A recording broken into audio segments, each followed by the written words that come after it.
Hey YouTubers, welcome back to my channel. My name is Blake and I'm an aspiring entrepreneur. So today I was going to be talking about the world currency and I was going to be explaining why we should or should not adopt a world currency. So I am pretty sure that you guys have wondered before why we don't have a world currency. Wouldn't it be easier on us if we had a world currency? Wouldn't it simplify things and make things much more efficient? So let me start this video off by going over some of the pros and cons of why or why not we should adopt a world currency, because it's not just black and white. So the most important and obvious pro is that there would not be any more pesky exchange rates or foreign transaction fees.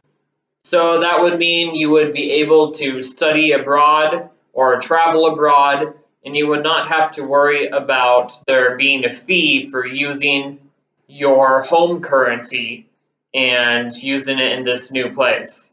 That would also apply to businesses when they have goods that they are importing or exporting. Then they would not have to worry about this, and they would be able to either save goods and not export as much, or they would be able to export more and save some money. There would also be the fact that when you are moving from one country to another, like say Sweden to Germany, you would not have to take the Swedish krona and switch it into the German currency. You would not have to worry about that anymore because it would be all the same currency. Another reason to have one single world currency would be that you would be able to give your brain a break and you would not have to translate and convert those different currencies into other country currencies. So if you just have one, that would be it. No learning required. The third and final benefit to having a world currency would be that it would essentially act as an insurance policy to multiple countries as long as they are on the same currency. So basically, no country on that same policy would be, everybody would be equal.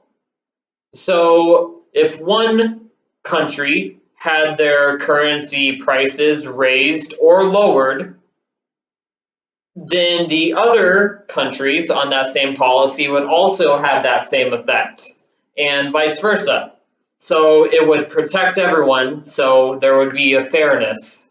So as for the cons of why we should not have a world currency, there are really only two of them. And the first one that I'm going to talk about piggies on the back of the previous pro number 3 that I gave a minute ago.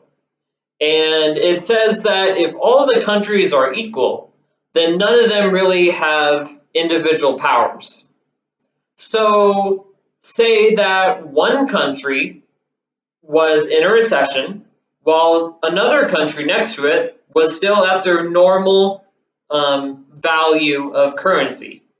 Well, due to this law, the high up country might lower their bars. That would raise the recession, but essentially that would not be very good. So, but a good example of this would be in 2008 when the United States was in their Great Recession.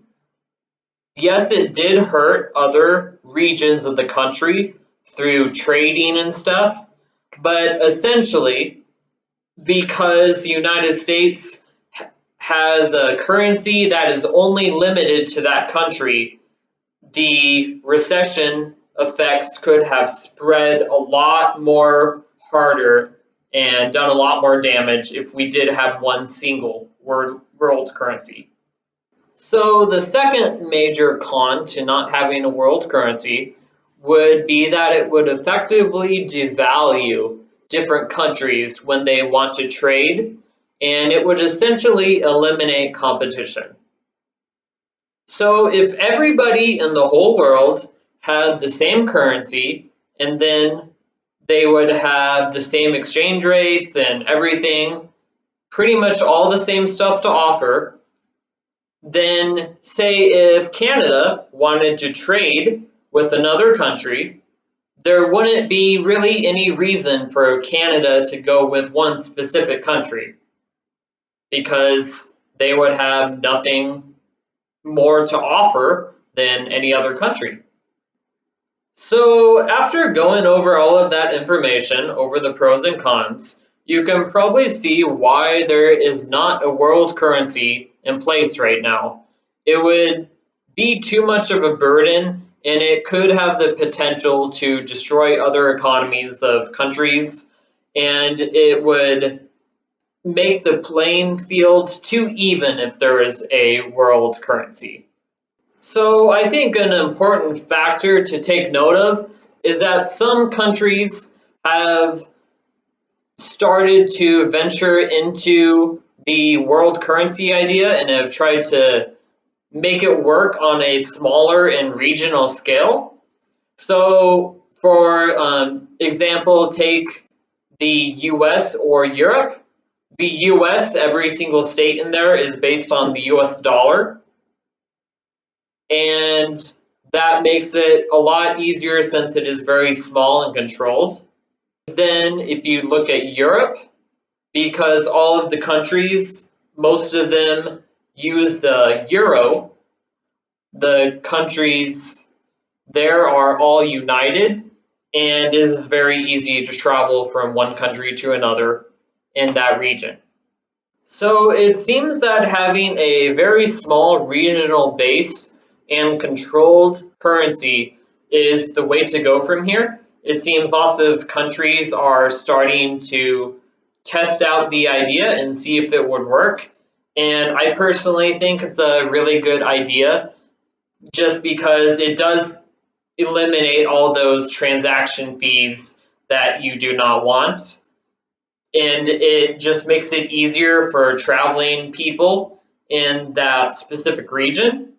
But then it also doesn't add to very, it doesn't really damage the economy like a one world currency would if it was in place. So to sum it all up, a world currency is probably not the best idea, but a regional currency that is very small and controlled seems like it may possibly work, and it is a very good solution to the pros that a world currency would provide. Thanks for watching. I really appreciate it. My name is Blake, and I hope you learned something today. And I will see you in the next episode.